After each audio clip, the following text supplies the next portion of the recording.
புதுசு புதுசா டிசைன் குறைஞ்ச விலையில வார வாரம் துணி கடையில குவிற புது ட்ரெஸ்ஸஸ்.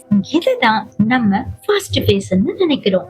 ஆனா நீங்க 500 ரூபாய்க்கு வாங்குற ஒரு சாதாரண காட்டன் டிஷர்ட் உருவாக்க எவ்வளவு தண்ணி தேவைப்படுதுன்னு தெரியுமா?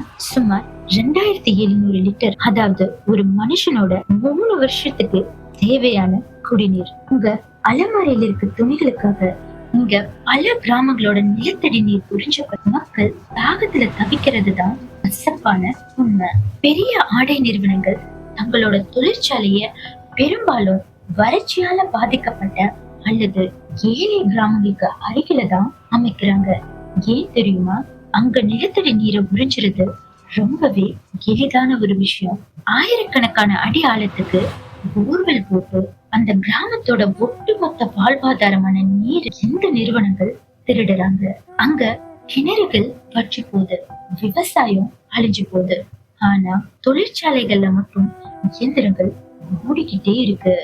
தண்ணீரை எடுக்கிறது ஒரு பக்கம்னா அந்த பயன்படுத்திய நச்சு கலந்த நீரை அப்படியே அருகில் இருக்க நீர்நிலைகள்ல கலக்குறாங்க. இதுல இருக்க மெர்குரி, ஆர்சானிக் போன்ற வேதிப்பொருட்கள் மண்ணையும் நச்சாக்குது. அந்த நீரை குடிக்கிற கால்நடைகள் இறந்து போகுது. மக்களுக்கு புற்றுநோய் போன்ற கொடிய நோய்கள் ஏற்படுது. ஒரு நாகரிகமான உடைய உருவாக்க ஒரு சமூகத்தோட ஆரோக்கியத்தையே பலி கொடுக்கறாங்க.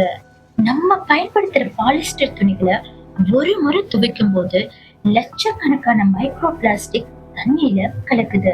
இது கடலுக்கு போய் மீன்களோட உடம்புக்குள்ள நுழையுது. கடைசியா நாம உடுத்துற துணியே நம்ம உண்ண உணவா அதே மீன் வழியா நம்ம உடலுக்கு விஷமா திரும்புது.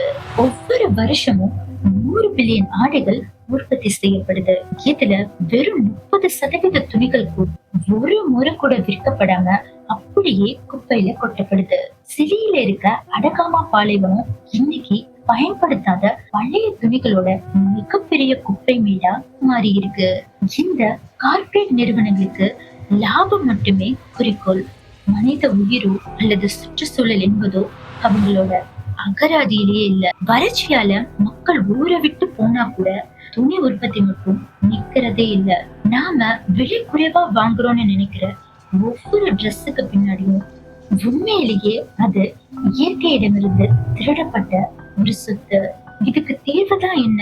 தேவையில்லாம உடைகளை வாங்குவதை தவிர்க்கணும். ஒரு உடை வாங்குறதுக்கு முன்னாடி அது நமக்கு தேவையான யோசிங்க. பிராண்டுகளை விட சுற்றுச்சூழலுக்கு முக்கியத்துவம் கொடுக்கும் நிறுவனங்களை ஆதரிங்க. உங்களோட ஒவ்வொரு கொள்முதலும் ஒரு மாற்றத்தை ஏற்படுத்தும். இத பத்தி நீங்க என்ன நினைக்கிறீங்கன்னு கீழே கமெண்ட் பண்ணுங்க. இந்த வீடியோவை ஷேர் பண்ணி மற்றவங்களுக்கும் விழிப்புணர்வை ஏற்படுத்துங்க. காலத்தின் கைகளில் உண்மை ஒருபோதும் மறைவதில்லை. இது சஜிசன் ஃபேக்ட்ஸ்.